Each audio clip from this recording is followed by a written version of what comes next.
Ah, mga idol, mga kababayan natin na may malasakit sa bayan. Adik kasi ako kumbaga dito sa issue ng bansa natin. Lalo na kumbaga dito sa usaping investigasyon sa mga pulis na eskalawag at sa mga katarantaduhan na ginagawa sa bansa natin. So, ito, magbibigay tayo ng reaction, voice at saka reaction na video natin dito sa tanong ni Congressman Busita kung sa kay Joby Espinido na isa ring mataas na katungkulan sa hanay ng kapulisan. Sige. Na ganito. Yes, Your Honors. Thank you, Mr. Chair.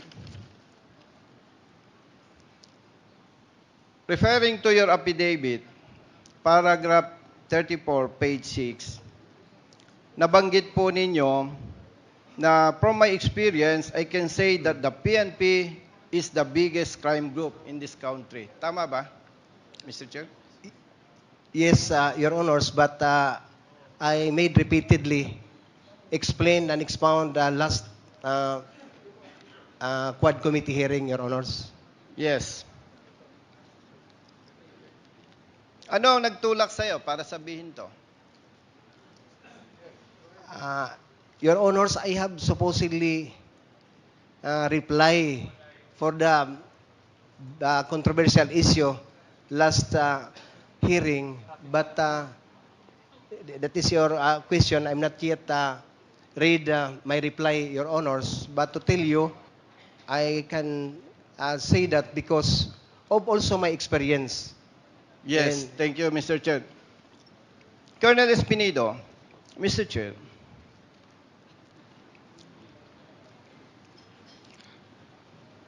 sinabi mo ba ito na the biggest crime group sa ating bansa ay ang PNP dahil may mga personnel ng PNP na involved sa illegal drugs? Yes or no? Yes. Mr. Sinabi Chair. mo rin ba ito, Mr. Chair? Dahil may PNP personnel na involved sa illegal gamblings? Yes or no? Yes, Your Honors. Sinabi mo rin ba ito dahil may mga involved na PNP personnel sa kidnappings? Yes, Your Honors. Sinabi rin mo ba ito dahil may mga PNP personnel na nasasangkot sa killings or EJK? Yes, or no? Yes, Your Honors. How about robbery holdup? We can attest to that, Your Honors, because when the time my last time here in 28 August 29. So, na-mention ni Joby Espinido yan dahil nakapagsabi siya ng 40-60% na 40 yung taliwas, 40 yung mga tiwali, 60 yung mabuti. Dahil siya mismo ang nakakaalam ng galaw doon sa loob dahil siya yung hippie. Ang problema kasi doon, hindi masyado ma-expose ng tao dahil nagiging kondisyonal na mga duty yan doon sa politiko. Lalo na kung ikaw ay sip-sip sa isang politiko, congressman o anumang klaseng pinuno sa politiko na maaring magiging magbigay kumbaga ng balakid doon sa iyong serbisyo. Kaya nagpapatuloy ang maling ginagawa ng kapulisan. Sige, ituloy lang natin yung nila kasi bawat bitaw ng kanilang sagot at saka investigasyon ni Congressman doon sa kay Espinido. So, sasagutin natin ng unti-unti kasi malilimutan at saka madaganan yung ibang So, continue lang tayo. Here in 28 August 29, there is a news that there is a robbery hold-up happened in Bataan with the 7 police officers involved. Yes, I agree with you. How about, na-assign ka sa Mindanao? Yes, Your Honor. Oh, tingnan mo. Isipin mo, na puro pulis, naglingkod sa bayan ang involved sa mga problema. Kaya sa sinabi ni Espinido, kapag ikaw ay nanungkulan bilang isang pulis, may sinumpaan kang salaysay na maglingkod ka ng tapat sa bayan. Hindi na maibibigay yung paglilingkod mong tapat sa bayan dahil ayon sa kanyang sinasabi, loaded ka na ng problema. May pressure ka na sa pangangailangan. Dahil bago pa mag-umpisa yung pulis, mabigat na ang utang, mabigat na ang loan. Nagtrabaho na lang sila kumbaga ng puro na lang pambayad sa ano. So yung pulis, parang yung pulis kumakapit na sa patalim. Pumayag na sa sindikato kung anong gagawin mapagkakitaan nila dahil wala na silang natirang pira. Kaya sa pulis, dapat ipagbabawal natin ang utang sa kanila. Dapat ipagbabawal natin yung pag-loan sa kanila. Kasi yun ang isang dahilan kaya sila narinigado doon sa kanilang desisyon na hindi na makatao. Dahil sumugal na lang sila kaysa mahihiya doon sa kanilang ano. Wala na shortage na kumbaga sila. Obligasyon na nila kumbaga na pagbayaran yung kanilang inutang. Kaya takipan kumbaga yung mga madaganan na kumbaga yung mga mabuting gagawin dapat doon sa ano, ang kamalian ng mananaig sa kanilang isipan. Region 11, Sa pagkakaalam mo, mayroon bang human trafficking na nangyayari within Mindanao? I cannot really give you the exact answer, Your Honor, because just only a hearing or a report that there is but a documentation. Yes. So you mean, may nadidinig ka? Yes, Your Honor. Yes. Gusto ko lang i-clarify, Mr. Chair, kaya Colonel Espinido. Kasi, para malinawan ng taong bayan. And of course, malinawan ng PNP personnel.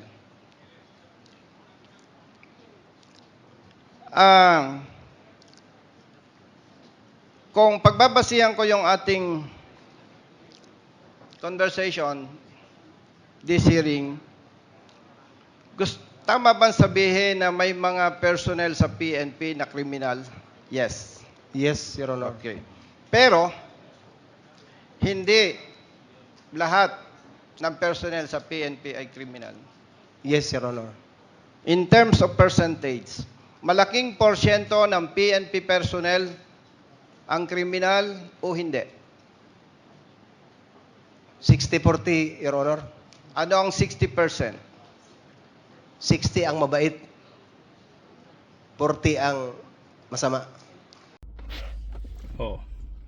Di ba? Hindi ba kayo nahihiya?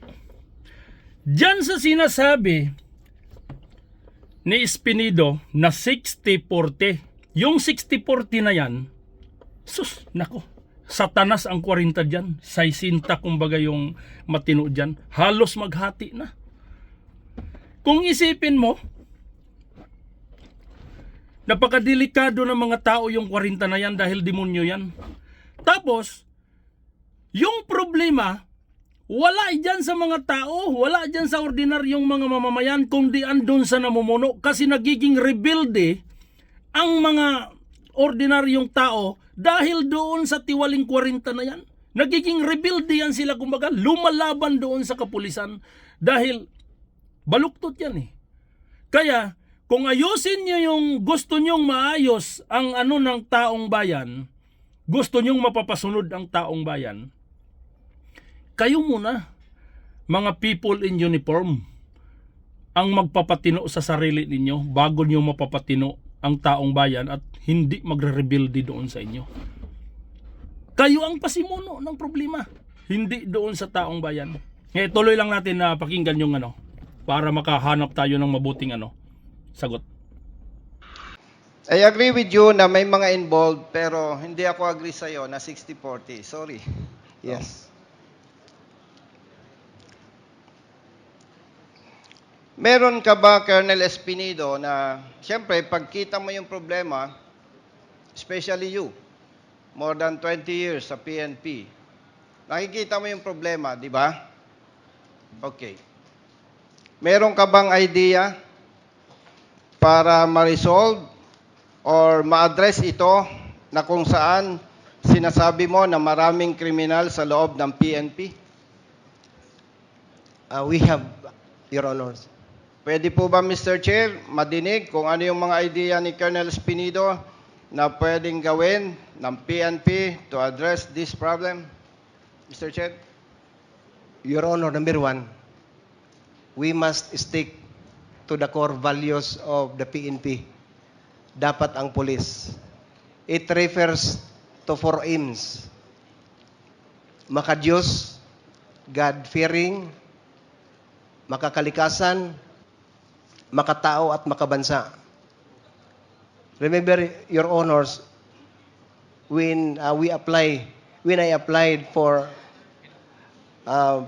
police or public basic recruit course as a PO1, sa pag-umpisa pa lang sa training, turuan ka na ng enlisted instructor mo na mag-utang. Tinawag na issumatic. Hanggang matapos ka sa pag-training mo, utang, loan, utang. Tinuruan ka na hindi ka magbayad sa utang mo kasi wala ka ng pera, wala ka ng sweldo, wala ka ng sahod. Kasi ang gusto din ng PO1 na hindi siya pagtripan ng mga enlisted instructor, kung ano-ano na lang ang gusto ng mga enlisted instructor, sang-ayon ang PO1. Diyan pa lang sa training center, Your Honor, hindi mo na makikita na makadiyos ang polis. Tingnan mo. 'Di ba? Yun na nga yung sinasabi ko kanina. Hanggat anang nirbisyuhan doon sa pamumunuan, demonyo ang mga tao sa loob kumbaga ng teritoryo, demonyo rin. Dahil tingnan mo yung trainer instructor nila. Ayon sa pinagsasabi niya, tingnan mo yung trainer instructor nila na parang magkaroon na ng behavior character na tinuturo doon dahil ma-adapt na niya yun eh. Dahil doon sa kakapusan ng kanyang buhay at saka matuturuan na kumbaga ng hindi magandang gawain para makahabol, para hindi mapag-interesan. Tingnan mo, para makapag-ambag o kaya para makapag-share kung ano yung mga nasa kagustuhan nila. Di ang lumalabas doon, unti-unti na yung pulis, imbis na turuan natin sila ng tapat na panerbisyo, unti-unti na doon pa sa instructor, unti-unti nang nilalason at gagawin mo ito. Nagkaroon na sila ng teaching doon sa kanilang pag-isip. Tinatamnan na kumbaga na magiging yung parang hindi mabuti ang panerbisyo. Sa sinumpaang salaysay, yun ang sinasabi. Pero doon sa likod kumbaga ng ginagawa, taliwas doon sa order. Dahil nagkaroon na kumbaga ng problema. So, tingnan mo, hindi natin ayusin ang mga tao kung di ang pinuno dyan sa PNP. Ito, patuloy lang natin yan. Pangalawa, dapat masali sa subject ng PPEC yung talagang prinsipyo na may Panginoon. Your Honors, involvement of concubinage and adultery sa law enforcer ang dami. Lawbreaker, law enforcer, lawbreaker. Kaya paano natin masolba ng problema when in fact in the police station and training center mismo may tungit. Illegal gambling ang nag-umpisa ang mga senior officers. That's why I can say, Your Honors, Mr. Chair, that if we need to change the total PNP, the member of the PNP, it must be from the general down. Yan. Ang ibig sabihin ni Colonel Espinido, pag mabago man yan, baguhin muna yung sa ibabaw bago yung sa ilalim. Kasi yung sa ilalim sumusunod lang doon sa mataas na pwesto, kumbaga ng posisyon. Ngayon, ang pinaka dapat maintindihan ito ng taong bayan kasi hindi makuha ng ordinaryong pag-iisip.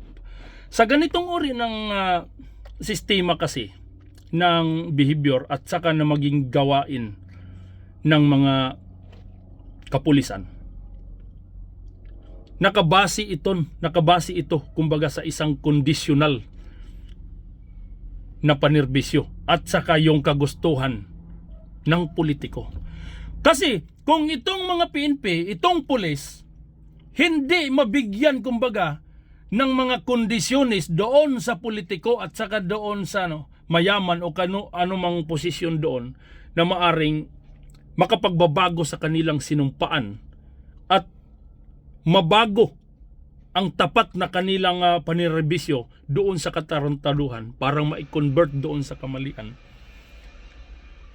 Dahil naka-attach doon ang kondisyonal na sinasabing kung hindi ka susunod dito sa ganitong order, maaring maitapon ka kung saan yung pwesto mo o maari kang mapag-interesan, maari kang madihado dito sa iyong panerbisyo o matanggal ka sa Dahil ang nag-utos doon, nahaluan yung training na matino, nahaluan kumbaga ng politiko.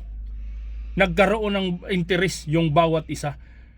Kaya nga, ang dapat mamuno dito sa ganyang dapat yung taong naniniwala sa Diyos eh. Kasi yung iba hindi naniniwala naman sa Diyos pero walang laman ng kanilang isipan, kanilang puso. Kung di salita lang yung paniniwala na pinagsasabi nila para yung tao maniniwala. Kaya yun ang katotohanan. Kung ang dapat na manerbisyo dyan sa pwesto, hindi yung nag-graduate galing doon kumbaga sa paaralan, kundi dapat mag-graduate rin doon sa pamamagitan ng religious matter. Dapat may attach yung tinatawag niya na core values na guidance na dapat masusunod ng tao. Ituloy natin yung nila. Down the line, not from the P1 up to the general. Yun ang nakikita ko, Your Honors, dapat talaga iisabuhay yung pro-God, yung God-fearing para makita mo ang commitment. Yun ang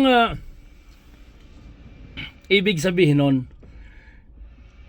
Kaya nga hindi niya ma-implementing, may pasunod yung tamang batas, yung tamang pagpapasunod doon sa tao o yung tamang order na dapat masundan.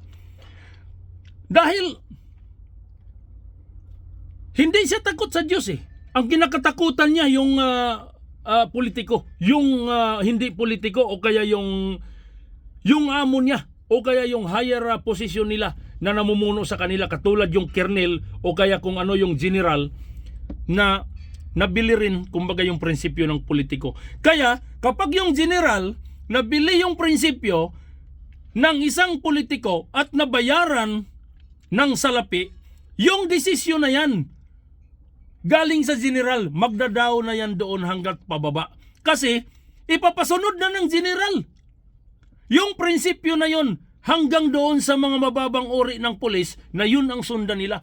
Kasi yung pinuno nabili na. Kaya yung isa batas ng general, i-order doon, ito na ang order. Hindi na yung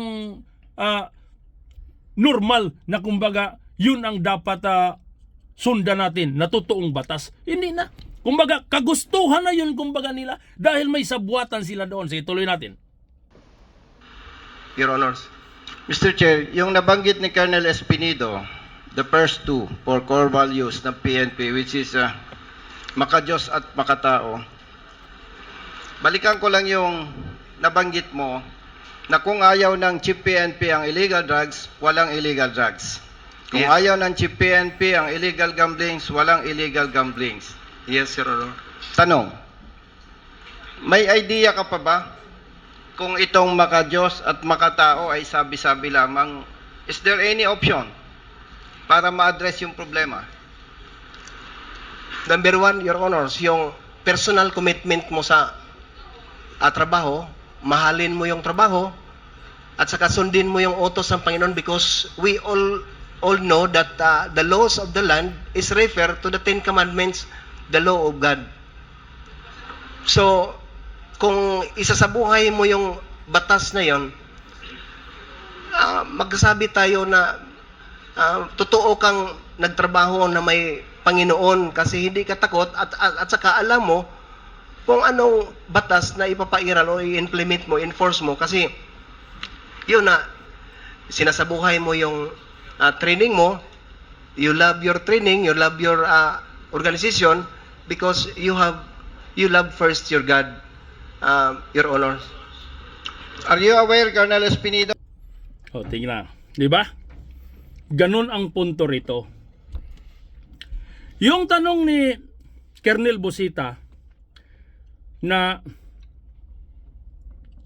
kung ayaw ng PNP ng gambling at saka ng sugal, talagang wala.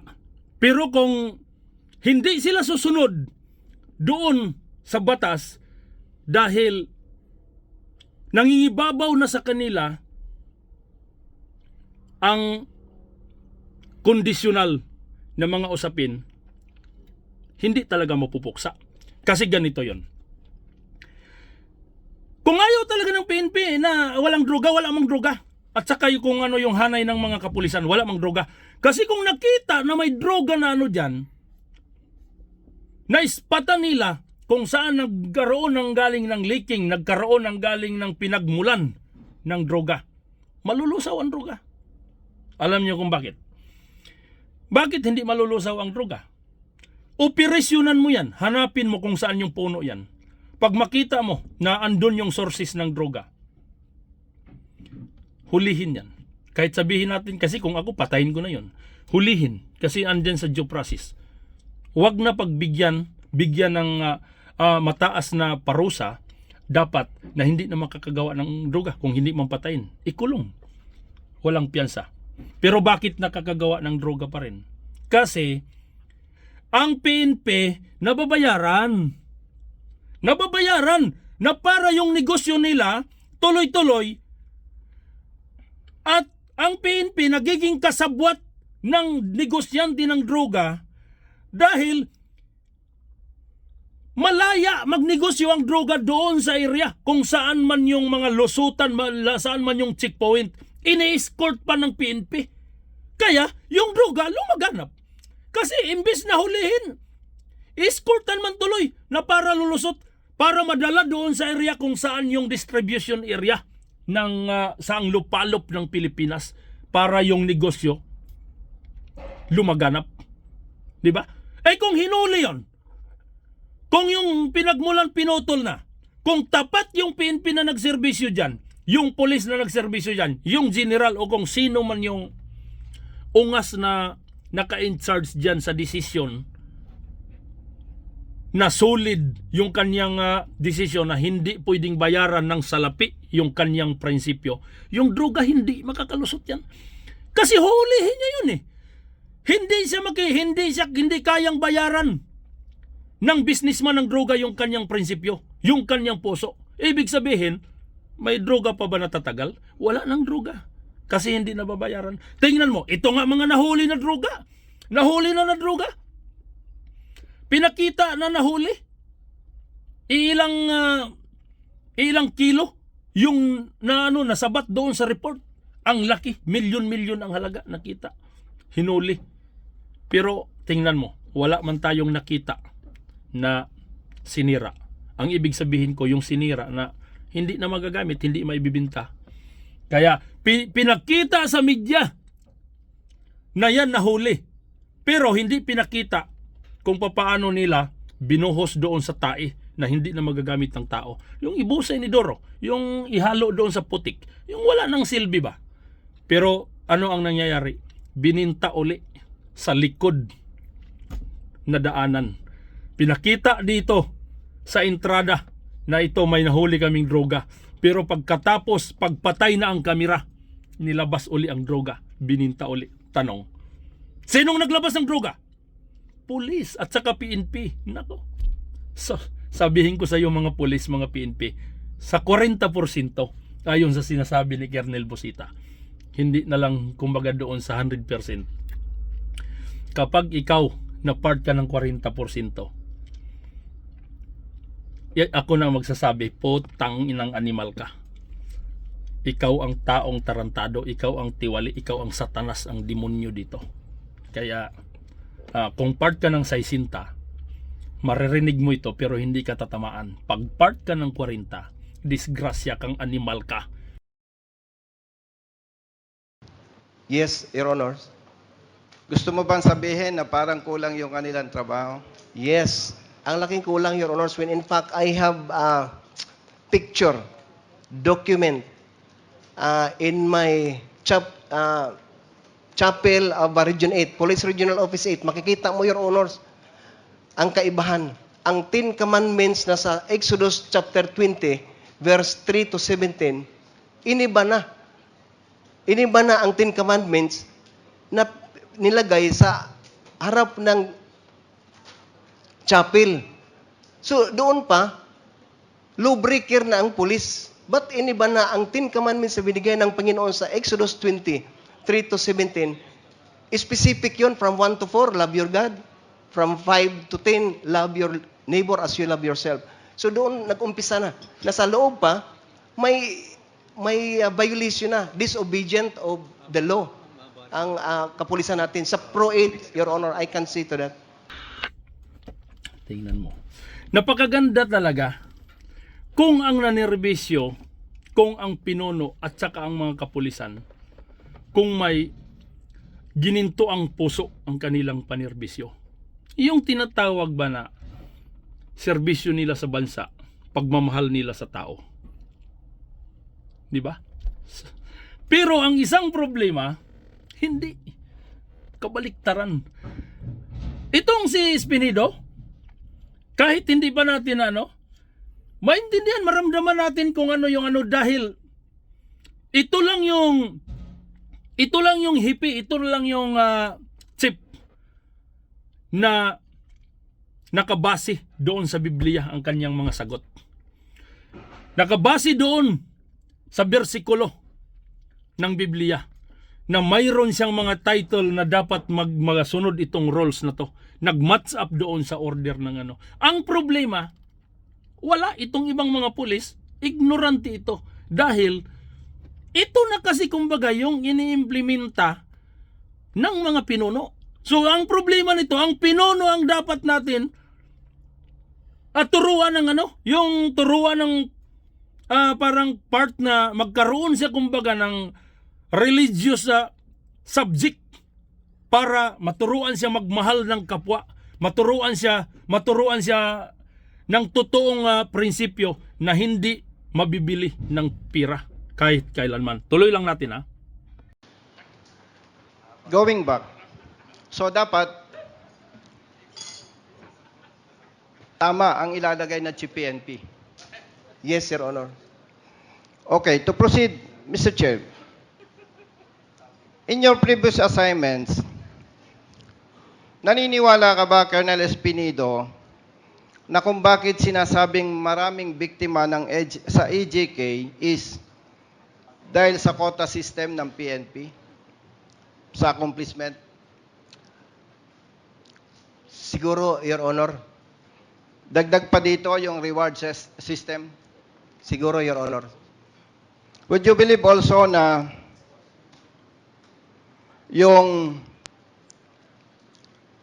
resulta nito ay nagsimula din doon sa parameters ng UPER, ng PNP, Unit Performance Evaluation Rating?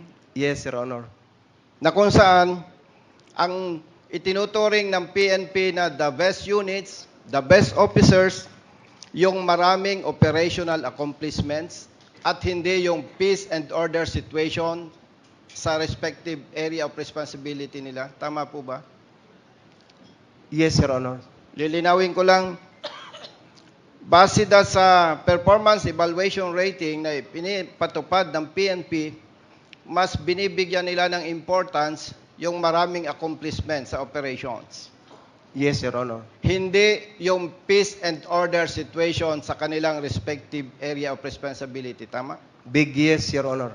And to clarify this issue, Mr. Chair, kapag chief of police ka ng isang city, peaceful, hindi rampant ang illegal drugs, hindi rampant ang illegal gamblings, no robbery hold-up, no kidnappings, peaceful ang area mo, hindi ka magiging best unit. Tama ba? Yes, Your Honor. So, would you agree na dapat isa sa dapat bigyan ng atensyon ng PNP itong performance evaluation rating system nila Yes, Your Honor. na mas pahalagaan yung peace and order situation ng bawat area of responsibility, hindi ang padamihan ng accomplishments? Yun ang dapat, Your Honor. Ang ano kasi niyan, parang nagkaroon ng rating grids ang mga pulis dahil hinahabol nila kumbaga ang improvement ng kanilang posisyon. Kaya nga minsan, makikita natin yung mga pulis, kahit naman doon sa mga plantation paghuli ng droga, may mga plantation silang ginagawa doon sa ano. Totoo naman, nakita natin sa social media, yung mga pulis, nagplanting sila doon sa mga taong nahuli nila na yung droga kinapkapan nila tapos nagkaroon kumbaga sila ng positive na nakuha na item na galing doon sa tao. Kaya yung ibang tao na mahulihan, yung parang magpakamatay at saka magwala talaga dahil bakit nagkaroon siya ng ano. Dahil yung pulis wala nang honest.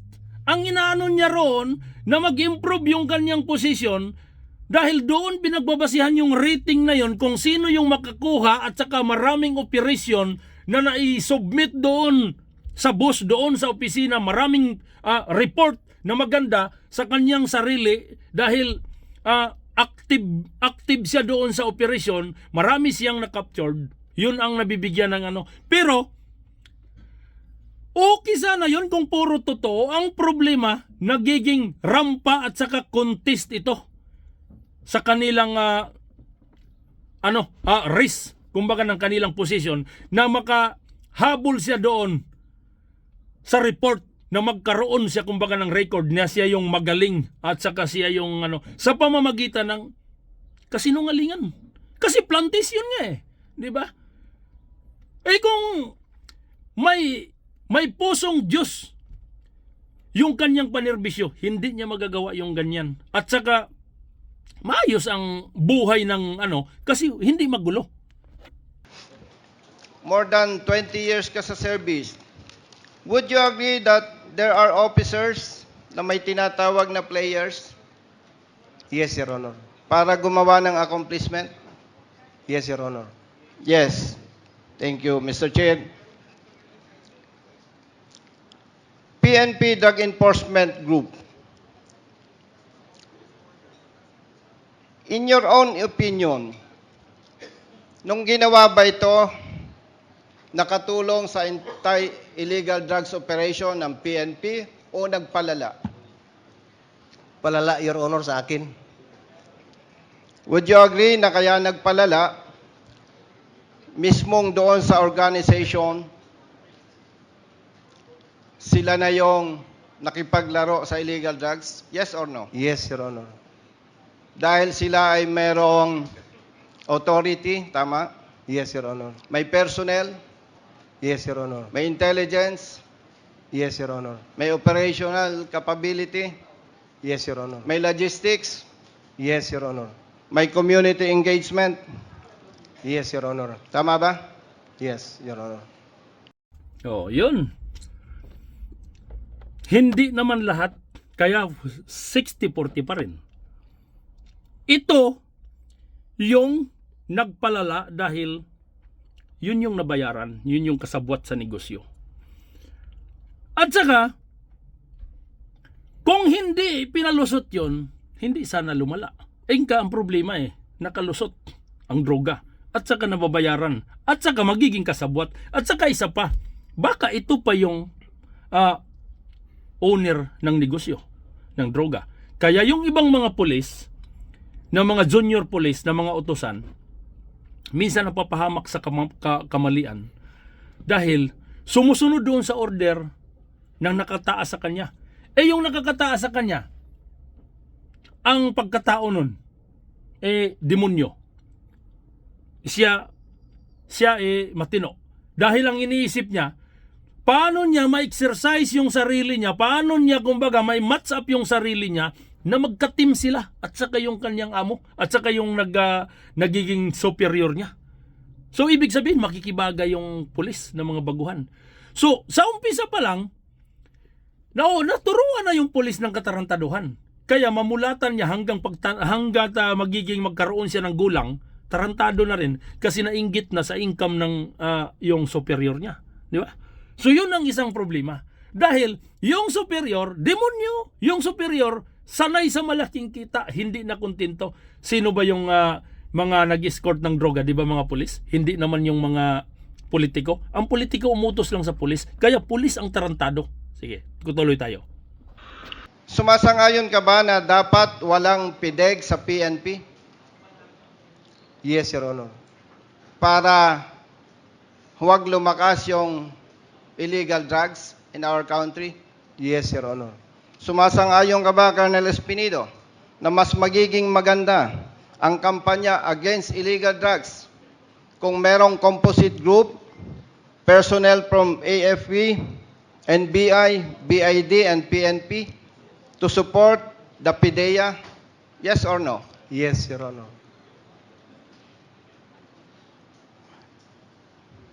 Sa ibang involvement ng ibang PNP personnel on illegal activities or criminal activities,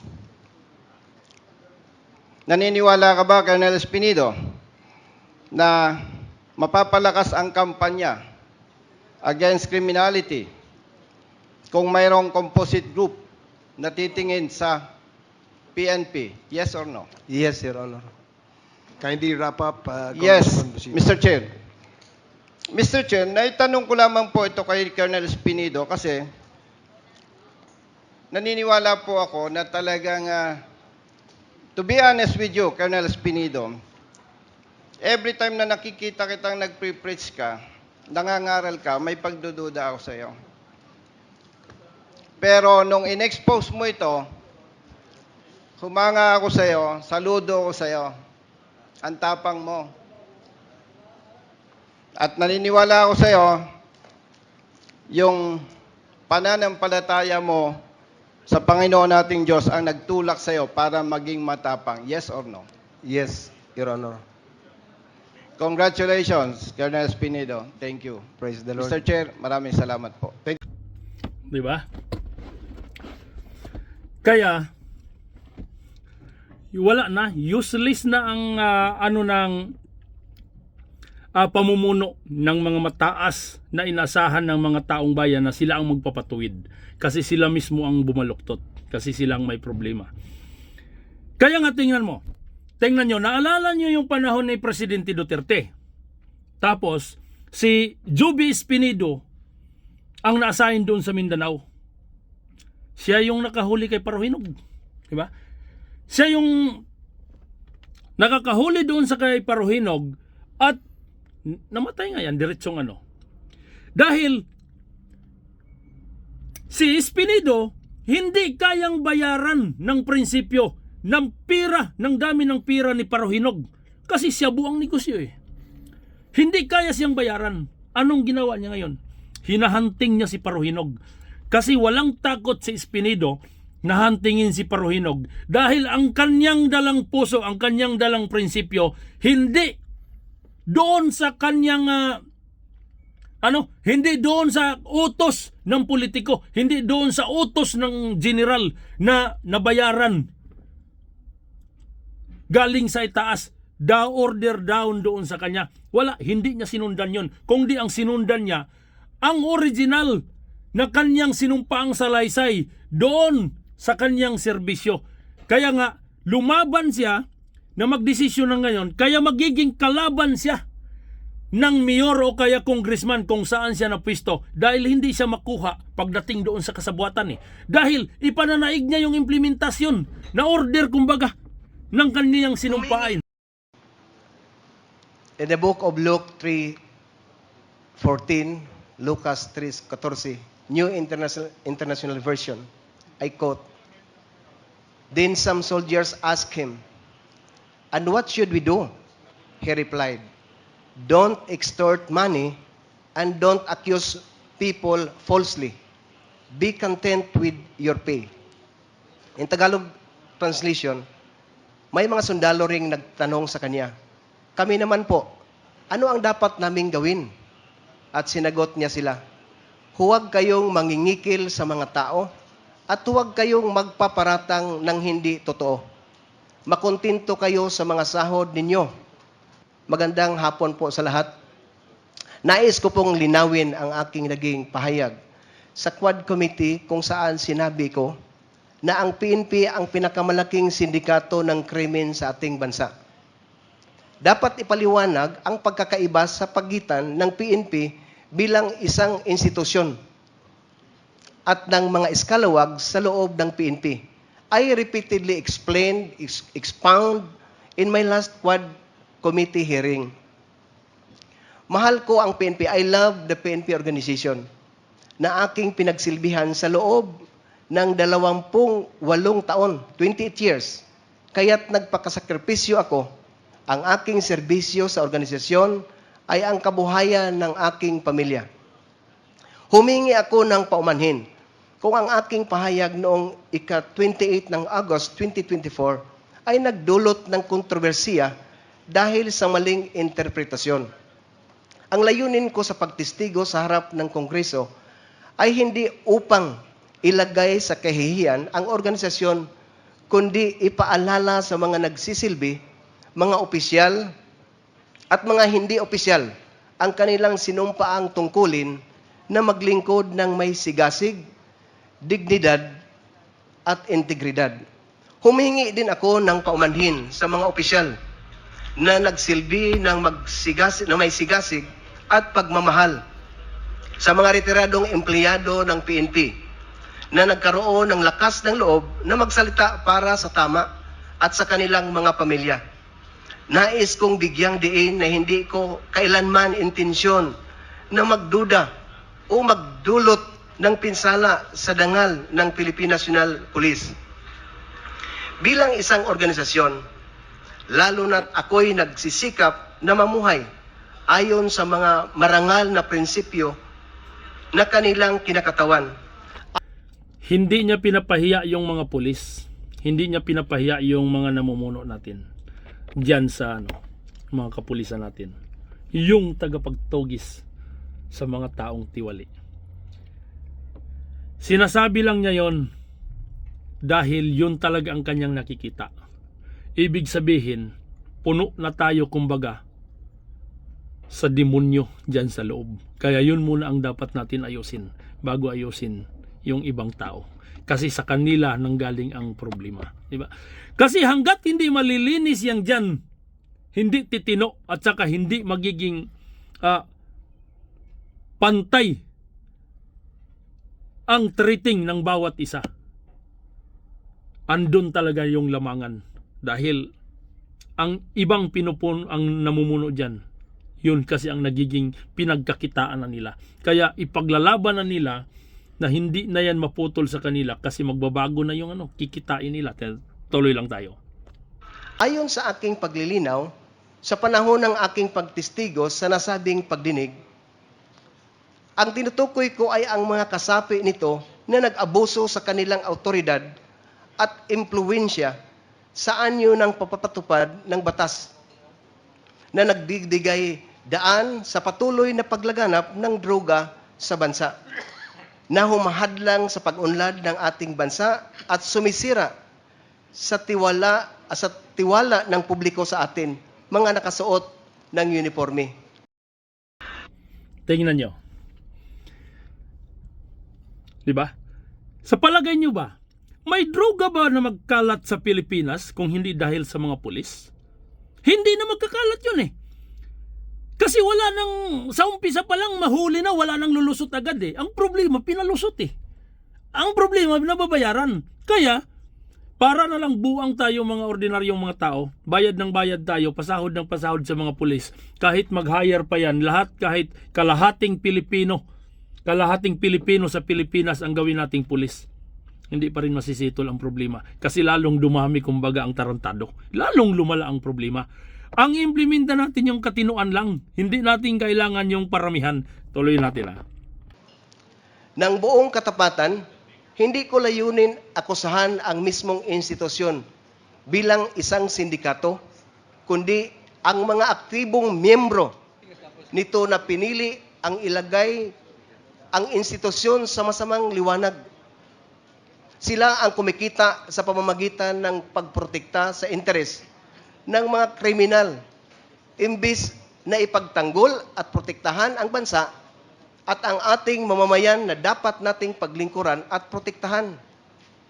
Sila ang bumubuo ng sindikato sa loob ng PNP. Di ba? Malinaw ang problema andyan sa PNP. Hindi yan galing sa akin ha. Galing yan kay Joby Espinido. Na siya yung galing dyan sa loob, kumbaga sa hanay ninyo. Baka sabihin naman ninyo na galing sa akin yan. Hindi ako nagawa ng kwento.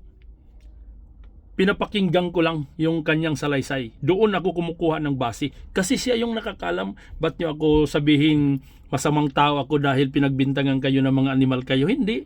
Nakinig lang ako. At saka, lalong pinapaliwanag ko lang sa mga tao dahil yung kanyang pagkakano tuloy-tuloy. Gusto ko lang i-post at isiksik ng mabuti doon sa taingan ng tao para mas lalong maliwanagan. Sige, sir, tuloy natin, sir. Apat lang na halimbawa ko sa lahat na ang member ng PNP na magsasabi ako nandyan ang pinakamalaking organisasyon ng criminal groups. Number 1, 2013, sino ang involved na nangyari ang Ninja Cups? PNP.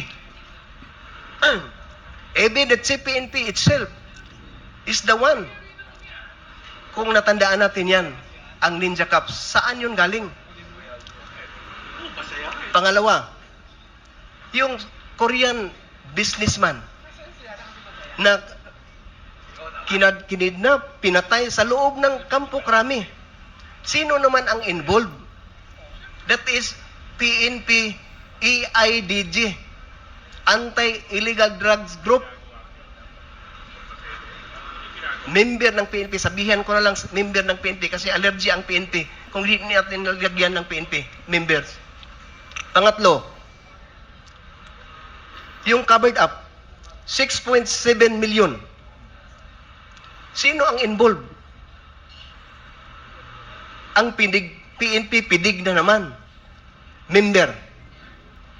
Pang-apat, hindi lang tagal, nagsalita ako dito 28 ng August, pagka 29, may robbery hold up na nangyari. Sino naman ang involved? Alam naman natin mga kapulisan na sa atin ang problema. Hindi sa civilian, hindi sa politiko. Di ba? Kaya, ito talaga yung gusto ko. Na pumapasok talaga sa isipan ko na kapag ako ang pinuno ng Pilipinas, una matutudas sa akin ang mga pulis. Una matutudas. Kaya kung ikaw na pulis, part ka ng 40. Part ka ng 40. Disgrasya ka na, animal ka sa akin. Kasi hindi nasa kulungan ang bagsakan mo sa minteryo na. Kaya tingnan mo naman, napaka-positive naman na sinasabi ni Espinido. Kung sabihin, iiwas kayo rito. Lahat naman talaga ng problema. Nanggaling saan ang galing yung Ninja Cup? Diba? Galing sa PNP? Saan ang galing yung mga ganyan? Problema. Galing sa inyo. Kaya, baka someday magkita tayo. Tuloy lang natin, no? Gusto ko tong subject na to kasi favorito ko talaga. Kasi nilagay ko na yan sa isip ko na di balik kriminal ako. Pumatay ng tao doon sa tarantado. Kasi yung tarantado makakapatay pa ng maraming tao. Ubos pa ng maraming buhay. Tapos yung buhay na madisgrasya, mabuting buhay, matinong tao, lagasin natin yung tarantado para hindi makadamage. Di ba? Tuloy tayo. I do believe that because ang lahat ng assignment ko, hindi ko kaibigan ang mayor. Pero makita mo ang trabaho ng isang totoong kawal or isang totoong pulis. Kaya nga, nagawa niya yung trabaho niya na puksain niya yung sindikato na yan dahil hindi siya kaibigan ng politiko hindi siya kaibigan ng mayor. Ibig sabihin, hindi siya magiging kasabwat, hindi niya babayaran ang kanyang prinsipyo. Kaya nagawa niya talaga yung tamang batas na ino-order sa kanya na masundan na paglilingkuran ang taong bayan, hindi yung paglilingkuran ang mga abusado, di ba? Kaya nga niya nagawa na pinatay si Parohinog. Kasi nga wala siyang takot doon sa gobyerno, kundi may takot siya doon sa Diyos. Kaya nga di na bali mamatay si Parohinog. Patayin niya si Parohinog. Kaysa si Parohinog ang makapatay ng maraming buhay, makakuha ng maraming buhay, di ba? Di na bali patayin yun. Kaya tapos ito ano ngayon? Nung nag-counter na, pumalit na ang administrasyon ng Marcos at saka Duterte. Yung mabuting ginawa ni Espinido sa ganyan, tingnan mo si Espinido. Imbestigahan doon sa extrajudicial killing. Kasi, yun ang order ni Duterte. Parehas sila ng prinsipyo. Yung kay Duterte at saka kay Espinido.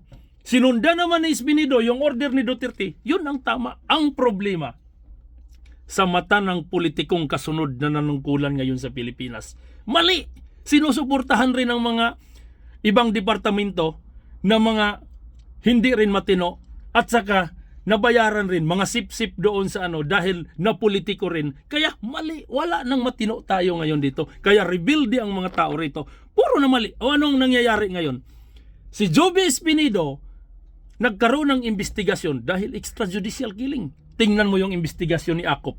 Akala mo naman si Akop na kung mag-imbestiga, napaka tino talaga na tao, hindi bayaran. Yung tao nagsiservisyo ng totoo, pumatay kumbaga ng tarantado, yun man yung magiging kriminal. Tapos hanapan ninyo ngayon ang kasalanan yung tao, di ba? Yun ang isang problema. Kasi na politiko kayo, nagdepende kayo doon sa politiko, hindi tulad sa kanya na nagdepende doon sa order kumbaga ng taong bayan, yung kumbaga yung kanyang sinumpaan. Tuloy natin. Hindi naman nagmamayabang mga kasama ko. Ang problema sa atin, kung magtrabaho tayo ng totoo, sabihan na hambugiro, nagpapasip-sip. Saan tayo magpunta ang pulis? In Hebrews 13, verses 5 to 6, nagsasabi dito, iwasan nyo ang pagiging sakim sa salapi. Maging kontento kayo sa anumang nasa inyo, sapagkat sinabi ng Diyos, hindi ko kayo iiwan o pababayaan man. Verse 6. Kaya buong pagtitiwalang masasabi natin, ang Panginoon ang tumutulong sa akin, kaya hindi ako matatakot. Ano ang magagawa ng tao laban sa akin? Lubos kong naunawaan ang saloobin at pagkabigo ng aking mga kapwa PNP na opisyal at membro, at ako'y taos-pusong humihingi ng tawad. Walang panalo dito si sa tanong niya si Colonel Busita dito sa kay Espinido dahil walang dito sa paniniwala sa religious reason at saka mga bersikulo, walang maibibigay si Congressman na doon sa kanyang kay dito sa kay Espinido, may patunay palagi na yung reference niya galing sa Bible, yung order nagmamatch up doon sa Kaya si Colonel Busita hindi makakuha sa kanya ng puntos dahil instead na mapapasama si Espinido, mas mabuti yung iniimbestiga kaysa nag-imbestiga dahil gumagamit ng Bible bis reference yung iniimbestiga kaysa nag-imbestiga. Tingnan mo, tuloy. Umaasa ako sa institusyon na tingnan ang aking pananaw sa mabuting paraan at kumilos ng masigasig laban sa mga kriminal na elemento sa loob ng organisasyon. Hinamon ko ang aking mga kapwa na kasuot ng uniforme na magkaisa at gamitin ang pagkakataong ito upang tukuyin ang mga gumagamit sa ating mahal na organisasyon para sa kanilang sariling kapakinabangan sa kapinsalaan ng buhay ng mga Pilipino, lalo na ang mga nasalaylayan ng lipunan, at alisin sila mula sa PNP ng tuluyan.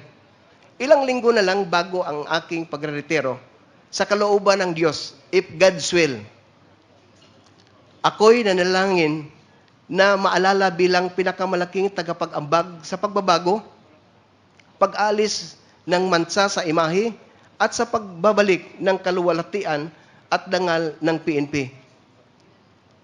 I say to this, pro-God government with God-fearing PNP. And lastly, in Matthew chapter 12, verse 30, clear word version, Jesus said, "If you are not with me in my work, you have set yourself against me. If you are not gathering with me, you are scattering." In Tagalog translation, ang hindi kampi sa akin ay laban sa akin, at ang hindi tumutulong sa aking pagtitipon ay nagkakalat, ang salita ng Diyos. 1 John chapter 1 verse 8. If we claim to be without sin, we deceive ourselves and the truth is not in us.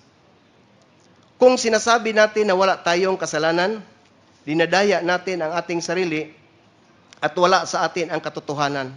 Last verse in the book of Ecclesiastes chapter 12 verse 14.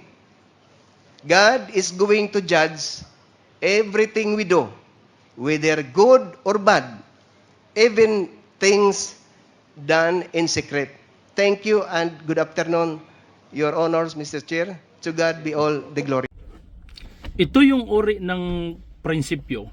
Ito yung dapat nating sundan. Yung naniniwala sa Diyos. Kasi ito yung makikita mo sa Kanya na andun sa Kanya yung katotohanan na panerbisyo. Andun sa Kanya kumbaga yung prinsipyo na matino. At saka andyan sa Kanya yung may puso na pamumuno. Hindi yung politiko. Hindi ito nababayaran ng prinsipyo. Kaya wala akong ibang masasabi. Shout out na lang sa mga friend natin, sa mga viewers natin, at saka sa mga mahilig dito sa ganitong usapin. Kasi kung hindi tayo magiging isyoso dito sa ganyang usapin, lalo na sa bansang Pilipinas, pamumuno ng ating dahil ang mga pamilya natin andun. So para kang wala kang kwintang tao sa mundo dahil wala ka man lang pakialam kung ano yung takbo ng bansa mo, ano na yung buhay ng pamilya mo doon sa Pilipinas. Dahil hindi ka interesado sa ganito. Pero ako, interesado ako na lubusan dahil andun yung pamilya ko, yun ang bansang sinilangan ko, at saka yun ang bansa na proud tayo kahit saan mapupunta. Kaya pakishare na lang to, kita-kita ulit tayo doon sa next na mga video na dapat tayo makapagbigay ng reaksyon para nagiging isang bahagi tayo bago mamamatay tayo, isang part tayo kumbaga na may silbi sa ibabaw ng mundo habang nabubuhay. Kaya shoutout dyan sa inyo, pakishare na lang yung vlog natin at saka yung reaction video natin dito sa mga mahal nating namumuno sa Pilipinas. At saka saludo ako sa iyo, Joby Espinido. Kaya kung yan ang batas ngayon ng panggobyerno sa Pilipinas, malaglag ka, sasamahan kita. Ikaw ang laman palagi ng broadcast ko kapag ikaw nakikita kong nadihado na. Sige, shoutout, paki-share na lang ninyo kung medyo kursunada ninyo.